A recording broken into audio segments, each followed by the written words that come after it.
नमस्कार। जवाब तो चाहिए कि एक और एपिसोड में आपका स्वागत है। आपके साथ मैं हूं सुमित चौधरी। आरक्षण का दांव क्या विपक्ष के लिए सबसे भारी पड़ने वाला है, क्योंकि आज लगातार लोकसभा में 10% आरक्षण जो सवर्णों को देने की बात सरकार की तरफ से की गई, उसे लेकर संविधान में अमेंडमेंट के लिए जो मूव है वो किया लगाया जा चुका है।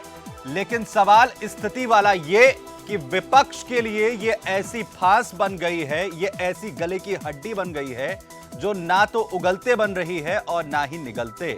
और इसीलिए जो तमाम वक्तव्य चाहे सत्ता पक्ष की अगर यहां पर बात की जाए वो दिए जा रहे हैं, उसमें खास तौर पर वित्त मंत्री अरुण जेटली का यह बयान कि आप समर्थन तो कर रहे हैं लेकिन उसमें मीन मेक निकालने के बाद खुले दिल से समर्थन कीजिए। आखिर सवाल यह है कि इस वक्त जो स्थिति विपक्ष की है जिसमें पूरी तरीके से वो घिरता हुआ नजर आ रहा है, तो क्या इस मास्टर स्ट्रोक से पूरा विपक्ष हो रहा है चित? इसी पर होगी बात। आखिर किस तरीके से इस अमेंडमेंट की नैया होगी पार? 10% आरक्षण सवर्णों को आखिर किसके लिए होगा सबसे ज्यादा फायदेमंद 2019 के लिहाज से भी? हम एक रिपोर्ट आपको दिखाते हैं कि आज दिन भर जो सदन में क्या कुछ हुआ, लोकसभा में इस पर किस तरीके से चर्चा हुई।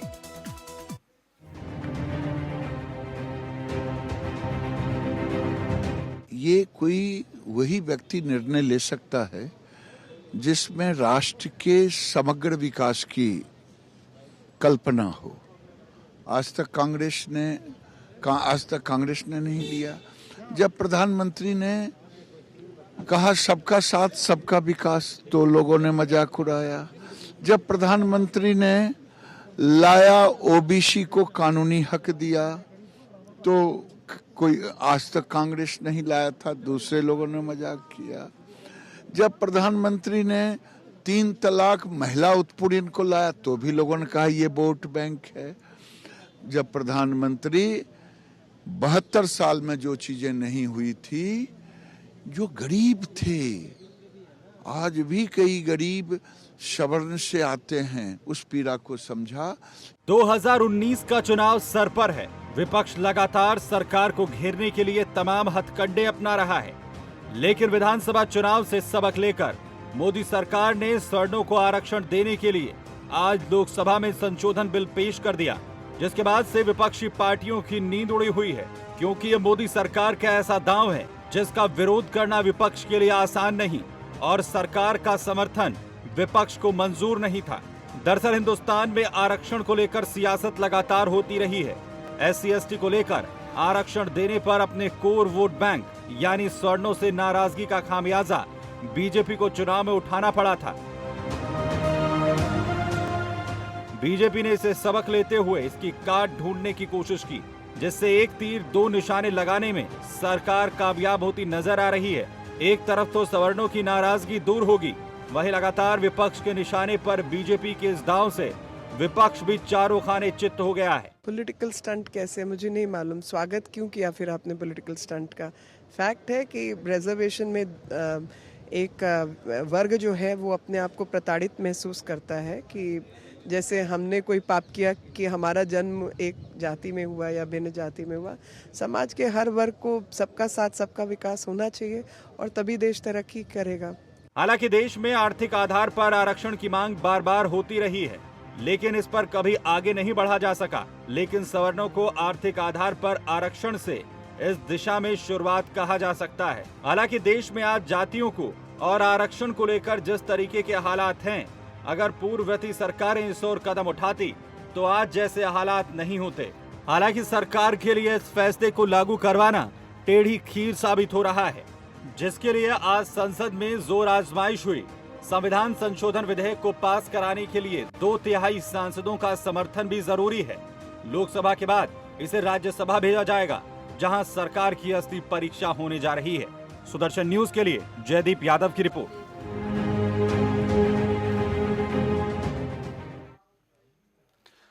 तो असली परीक्षा राज्यसभा में होने जा रही है, लेकिन आज लोकसभा में इस बिल के जिस तरीके से आज परीक्षा हुई है, उसमें विपक्ष के लिहाज से अगर समझने की कोशिश की जाए तो समर्थन तो है, लेकिन साथ ही साथ शिकायतें भी हैं।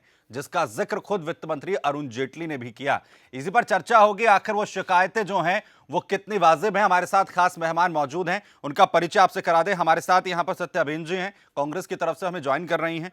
साथ ही साथ नावेद अयाज साहब है हमारे साथ यहां पर बसपा की तरफ से, बीएसपी की तरफ से हमें ज्वाइन कर रहे हैं। अनिल मिश्रा साहब हैं, वरिष्ठ पत्रकार हैं।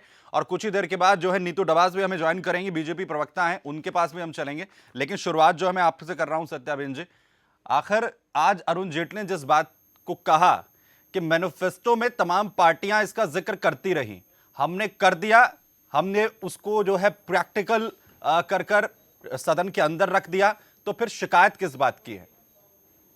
देखिए, ऐसा है कि जो अब कर रही है भाजपा सरकार, वो तो एक चलते चलते चलते चलते एक जुमला छोड़ा हुआ है। इस जुमले में झांसे में कोई आने वाला नहीं है, सच बात तो ये है।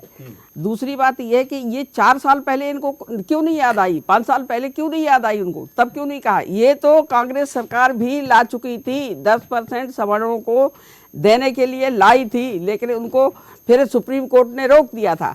तो इनको चाहिए था, अगर ऐसा करते तो सबको चाहिए था, सभी चाहते हैं तो सबके साथ बैठ के बात कर लेते कि भाई हम ये लाना चाहते हैं। लेकिन नहीं, उनको तो सिर्फ एक ऐसा छलावा दिखाना था जो चुनाव से पहले लोगों को बेवकूफ बना सके, लेकिन ये बनने वाली नहीं। पहले भी नरेंद्र मोदी साहब ने कहा था कि अगर बेरोजगार हैं, नौकरियां नहीं मिलती तो पकौड़े बेचो। अरे भाई, पकौड़े बेच का ये कोई रोजगार थोड़ी। और दूसरी बात यह है, भाजपा सरकार की नीति रही हर चीज में प्राइवेटाइजेशन करने की, तो नौकरियां रही कहाँ? नौकरियां तो रही नहीं। तो इस बिल, ये कोई सिर्फ एक धोखा है, छलावा है और जुमला है, बड़ा जुमला है, उससे भी ज्यादा बड़ा। जितने जुमले 15 लाख लाने के थे, जितना काला धन लाने के और बेरोजगारी खत्म करके, उसी तरह एक जुमला ये भी हो गया। ये बड़ा जुमला चलते चलते दे दिया, इससे कोई फायदा नहीं। वो ये कह रहे हैं कि जुमला तो तब होता अगर हम उसको टेबल ना करते, हमने तो टेबल कर दिया। आपने कहा कि हम भी लाते रहे हैं। 92 में जो है पीवी नरसिम्हा राव सरकार का आपने जो है जिक्र किया कि उस वक्त लाया गया था, सुप्रीम कोर्ट ने पेंच लगा दी थी, तो कभी सरकार की थी, सरकार उसे सही तरीके से जो है प्रेजेंट नहीं कर पाई। ये कोशिश जो वर्तमान सरकार जिस अमेंडमेंट का जिक्र कर रही है, उस अमेंडमेंट के बारे में सोच लेते। नहीं, ऐसा है, पहले भी सरकार लाई थी, मैंने बताया था कि हम पहले भी चिंताग्रस्त रहे हैं कि सवर्णों के जो बिल्कुल बेचारे, बिल्कुल जिनको आर्थिक स्थिति ठीक नहीं है, उनको गरीब सवर्णों को। वो ये कह रहे हैं कि जुमला जिसका जिक्र आपने भी कर दिया कि जुमला बताया जा रहा है, खुद जो है अरुण जेटली भी इस पर बोले। उन्होंने कहा कि जुमला तो तब होता कि अगर हम अपने मैनिफेस्टो के अंदर इसको शामिल करते और फिर ना लाते। हमने तो इसका जिक्र ही नहीं किया, हम तो उसके जिक्र करने के बाद, ना करने के बावजूद हम कर जा रहे हैं। तो ये तो और भी ज्यादा धोखा है, ये तो और भी ज्यादा छलावा है। तो आप पहले से ही अगर अपने घोषणा पत्र में लागू करते, कहते घोषणा पत्र में उसको डालते, तब मालूम पड़ता कि भाई हाँ लाएंगे लाएंगे, कभी न कभी लाएंगे। ये तो सिर्फ एक भूल गए थे और ये चलते चलते इन्होंने एक जुमला छोड़ा है कि शायद बेवकूफ बना दे लोगों को। लेकिन पढ़ा लिखा नौजवान सब जानते हैं वो बेवकूफ बनने वाले नहीं है। नीतू डबास हमारे साथ जुड़ गए, नीतू उस पर जवाब दे सकती है, बोलिए। मैं बिल्कुल जवाब देना चाहूंगी। मैम ने कई बातें रखी। मैं शुरुआत इस बात से करती हूँ कि हमारे देश में ना एक ऐसा विमर्श बनाया गया था जब आरक्षण की बात चलती थी कि तिलक तिलक तराजू और तलवार, जूते मारो 4। क्या सवर्ण वर्ग में गरीब नहीं होते हैं? क्या सवर्ण वर्ग में क्या उनको अधिकार नहीं है कि वो भी आगे बढ़े? या फिर जाति, गरीबी जो है जाति को देखकर आती है? ऐसा तो नहीं है। बहुत अच्छा सराहनीय कदम है और मुझे उम्मीद, पूरी उम्मीद थी कि विपक्ष भी इस तरह से जो है इसका समर्थन करेगा। लेकिन हर जगह हर बार इफ एंड बट लगा के बार बार मैडम ने सवाल उठाया कि इस समय क्यों? कांग्रेस की सरकार भी 55 सालों से रही है, तब क्यों नहीं उठाया? दूसरी बात, हमने तो 4 साल 8 महीने में ये फिर इसको लेकर आ गए। चुनावी मुद्दा है, भारत में चुनाव कब नहीं होते मुझे ये बता दीजिए। अगर पिछले 2 महीने पहले इस बिल को लेकर आते तब भी बोला जाता चुनाव है, तो पूरी ये साल भर का चुनावी प्रक्रिया तो साल भर की है। और तीसरी बात जो कहने की चुनावी घोषणा पत्र में, आप मुझे बता दीजिए क्या सारे सरकार जो कदम उठाती है अपने कार्यकाल के दौरान काम करती है, क्या वो सभी चुनावी घोषणा पत्र है? हमारा चुनावी घोषणा पत्र से पहले हमारा है सबका साथ सबका विकास, सबको लेकर हमें चलना है। इससे बड़ा समरसता का कोई उदाहरण नहीं सकता और ऐसे निर्णयों की उम्मीद 56 इंच सरकार से ही की सकते। ठीक है, सत्यम इस पर जवाब देंगे, लेकिन उससे पहले अयाज साहब आपके पास आ रहा हूं मैं, जिसका जिक्र यहां पर जो है नीतू ने भी करा कि ये तो इससे पहले किस तरीके से तिलक तराजू और तलवार इनको मारो जूते चार जैसे वाले लोग हैं जो अब समर्थन की बात कर रहे हैं, लेकिन फिर शिकायतें भी कर रहे हैं जो सरकार में बैठे मंत्री कह रहे हैं। बहुजन समाज पार्टी का नारा है सर्वजन हिताय सर्वजन सुखाय।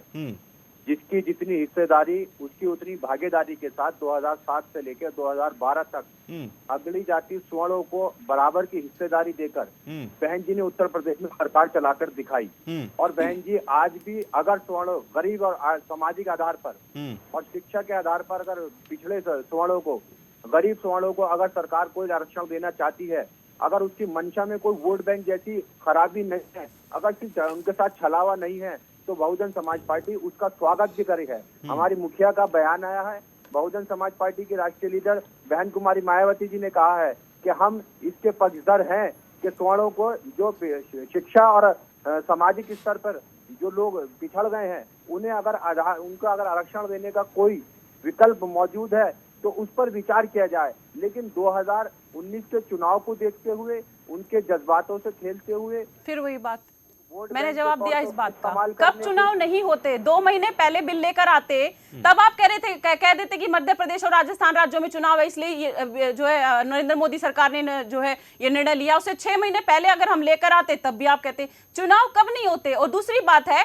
55 साल तक कांग्रेस की सरकार रही, उन्होंने कब किया इस पे निर्णय? नरसिम्हा सरकार के समय पे इस पे बात शुरू हुई थी। और दूसरी बात, बसपा के जो है नेता बात रख रहे हैं कि हम समर्थन करते हैं। पहली बात तो पार्लियामेंट में कोई उनका जो है कोई प्रतिनिधित्व नहीं है, तो किस प्रकार के समर्थन की बात करें मुझे नहीं पता। लेकिन दूसरी बात मैं ये कहूंगी, जनता पार्टी को चाहिए नहीं सवालों के आरक्षण पे भारतीय जनता पार्टी को हमारे 4 राज्यसभा सांसदों को समर्थन चाहिए या नहीं? वो तो आप बताएंगे, वो तो आप तय करेंगे कि आप जो है समर्थन दे रहे हैं या फिर नहीं दे रहे हैं।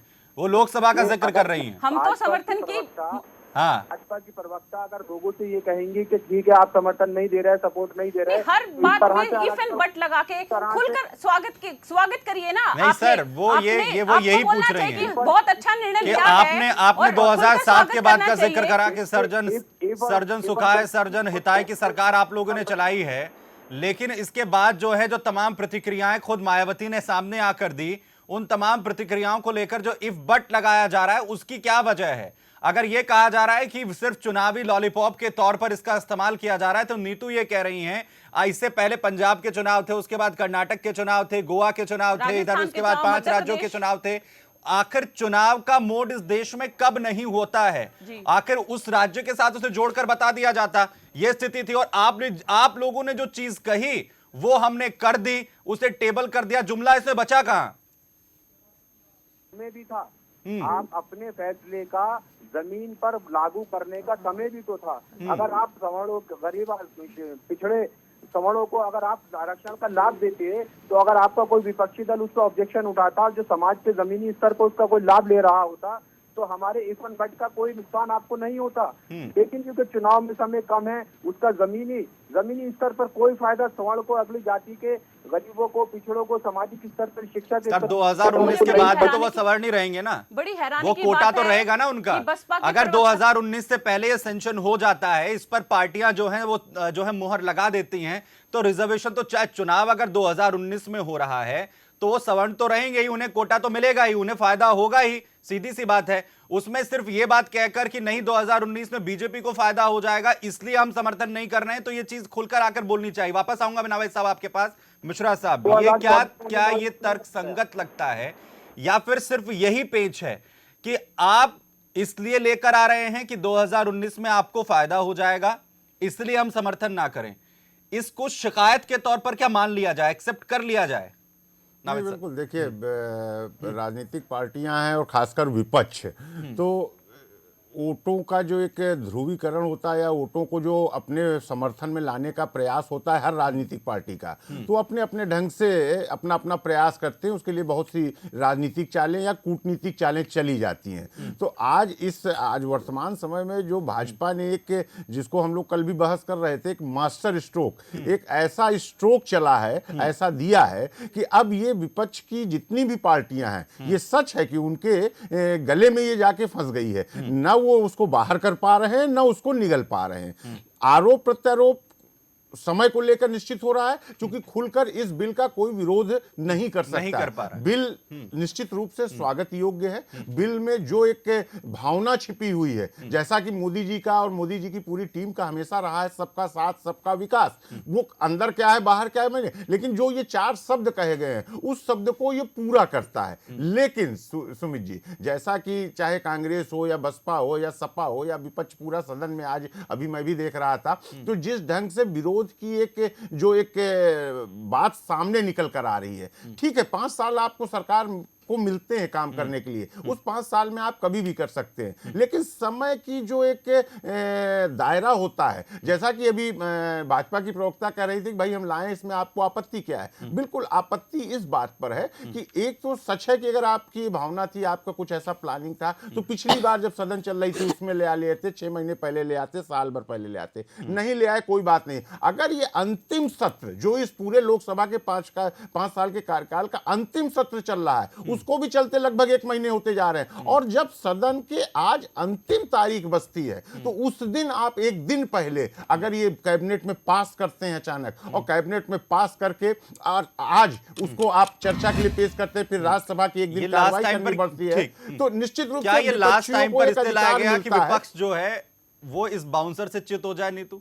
क्या ये मतलब उनको तैयारी करने का मौका ही ना मिले? ऐसा बिल्कुल भी नहीं सुमित जी। एक सरप्राइज पैकेज थोड़ी है। नहीं, सरप्राइज देखिए, पार्लियामेंट में सेशन चलता है, बहुत सारे मुद्दे हैं, हम ट्रिपल तलाक का बिल लेकर आए, और भी अन्य मुद्दों पर हमने जो है लेकर जानकारी आए। होती है, अभी एक जानकारी होती है, और प्रधान में साथ नहीं दे रहा ना, जानकारी सबसे दुर्भाग्य बात ये है कि विपक्ष एक उसको साथ नहीं जानकारी दे रहा होती है, मीडिया में भी जो है डिबेट्स होती हैं किसी मसले को लेकर, खुद प्रधानमंत्री जो है इस बात का जिक्र कर चुके हैं कि अगर किसी भी चीज को लेकर, किसी चीज में परिवर्तन को लेकर अगर बात होनी है तो उस पर एक व्यापक चर्चा हो, और उस चर्चा के बाद जो है उससे आगे बढ़ाया जाए, संविधान के अगर संशोधन की यहां पर बात होती है। लेकिन एक अचानक से सरप्राइज के तौर पर आ जाना विपक्ष के लिए तो पूरी तरीके से सरप्राइज ही था।